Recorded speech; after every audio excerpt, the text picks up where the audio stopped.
અત્યારે તમને ગુજરાતના કોઈ પણ ખૂણા ઉપર જશો ને તો તમને એક વસ્તુ ચોક્કસથી દેખાશે, એ છે રાશન કાર્ડની દુકાનોમાં લાંબી લાંબી લાઈનો. કદાચ તમે જોઈ પણ લીધું હશે, પરંતુ આ લાઈનો શેના માટે છે? કારણ કે ગુજરાત સરકારે હવે રાશન કાર્ડમાં કેવાયસી ફરજિયાત કરી નાખ્યું છે. પરંતુ શું તમને ખબર છે કે આવી કોઈ પણ લાઈનોમાં તમારે ઊભું રહેવાની કોઈ જ જરૂર નથી. તમે ઘરે બેઠા તમારા મોબાઈલથી કેવાયસી કરી શકો છો. પરંતુ કેવી રીતના, એના માટે થઈને આજનો વિડીયો પૂરો જોઈ લેજો, તમને દરેક માહિતી મળી જશે.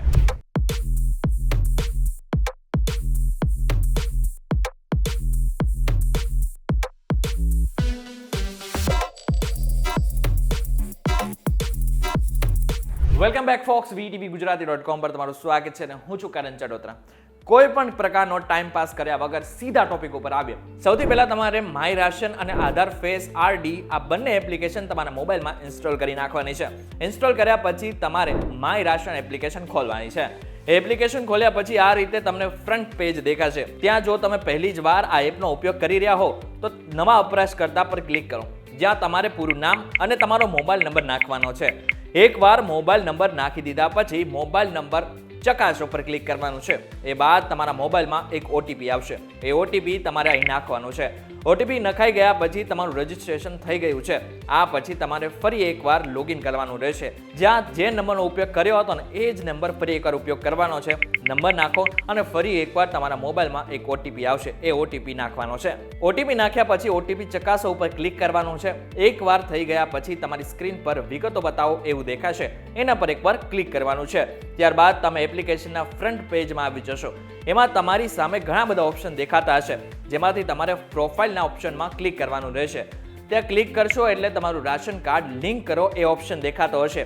એના પર ક્લિક કરવાનું. આ બાદ તમારે તમારો રાશન કાર્ડ નંબર નાખવાનો છે અને નીચે આધાર કાર્ડના છેલ્લા 4 આંકડા નાખવાના છે. અને આ બાદ તમારું રાશન કાર્ડ લિંક કરો એના ઉપર ક્લિક કરવાનું છે. આ બાદ હું સંમતિ સ્વીકારું છું એના ઉપર ક્લિક કરવાનું છે. ત્યારબાદ આધાર OTP જનરેટ કરો એના ઉપર ક્લિક કરવાનું છે. એ થઈ જાય ત્યારબાદ તમારું આધાર કાર્ડ જેના પર લિંક હશે એના પર OTP આવ્યો હશે, એ OTP નાખવાનો છે. બની શકે કે આમાં થોડીક વાર લાગે અથવા તો એપ્લિકેશનની કોઈ પણ એરરને કારણે તમારો OTP ન પણ આવી શકે, પરંતુ મારે ગભરાવાની કોઈ જ જરૂર નથી. 5 કે 10 મિનિટ પછી તમે રીટ્રાય કરી શકો છો જો તમારો OTP નથી આવતો તો. OTP નાખ્યા બાદ રાશન કાર્ડ લિંક સક્સેસફુલી લખેલું આવી જશે. હવે આ બાદની જે પ્રોસેસ છે એના માટે તમારે 12 થી 24 કલાકની રાહ જોવાની છે. આ બાદ ફરી એકવાર તમારી એપ્લિકેશન ખોલવાની છે, જ્યાં હવે તમારે આધાર eKYC ના ઓપ્શનમાં જવાનું છે. નીચે જઈને ઉપરની સૂચનાઓ મેં વાંચી છે એના ઉપર ક્લિક કરવાની છે. કાર્ડની વિગતો મેળવો એના ઉપર ક્લિક કરવાનું છે. આ બાદ રેશન કાર્ડ નંબર નાખવાનો છે અને કેપ્ચર કોડ જે બાજુમાં લખેલો છે એને નાખવાનો છે. આ બાદ કાર્ડના સભ્યોની વિગતો મેળવો એના ઉપર ક્લિક કરવાનું છે.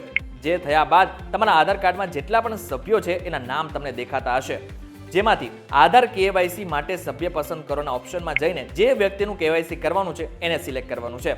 આ બાદ નીચે આ સભ્યમાં આધાર eKYC કરો એ ઓપ્શનમાં ક્લિક કરવાનું. એ બાદ હું સંમતિ સ્વીકારું છું એના ઉપર ક્લિક કરીને OTP જનરેટ પર ક્લિક કરવાનું છે. આ થઈ ગયું તો OTP આવશે. એ OTP નાખીને OTP ચકાસો ઉપર ક્લિક કરવાનું. આ બાદ ડાયરેક્ટ આધાર ફેસ RD એપ ખુલી જશે. પછી તમને પરમિશન માંગશે, જેમાં વાઇલ યુઝિંગ એપને સિલેક્ટ કરી નાખવાનું છે.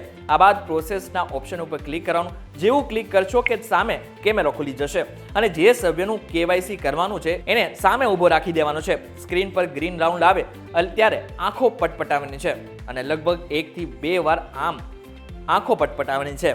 જે બાદ તમારો ફોટો આપોઆપ કેપ્ચર થઈ જશે અને નવું પેજ દેખાશે, જ્યાં તમારું નામ ને વિગતો હશે. નીચે અપ્રુવલના ઓપ્શનમાં ક્લિક કરીને મંજૂરી માટે વિગતો મોકલો પર ક્લિક કરવાનું છે. આ બાદ લગભગ 2 દિવસની અંદર તમારું જે KYC છે ને એ ડન થઈ જશે. તમે ફરી એકવાર એપ્લિકેશન ખોલીને એ જોઈ પણ શકો છો. હવે આ તમને વિડીયો ગમ્યો હોય ને તો ચોક્કસથી આ વિડીયોને તમારા WhatsAppના ગ્રુપમાં શેર કરી દેજો. ગામડામાં જેટલા પણ લોકો રહે છે ત્યાં સુધી આ વિગતો પહોંચાડી દેજો, આ વિડીયો પહોંચાડી દેજો, જેનાથી એમને લાંબી લાંબી લાઈનોમાં ઊભું ના રહેવું પડે. વિડીયો પસંદ આવ્યો તો વિડીયોને લાઈક અને શેર જરૂરથી કરજો તથા આવા જ ઇન્ફોર્મેટિવ વિડીયોઝ માટે અમારી ચેનલને એકવાર સબસ્ક્રાઇબ કરી નાખજો.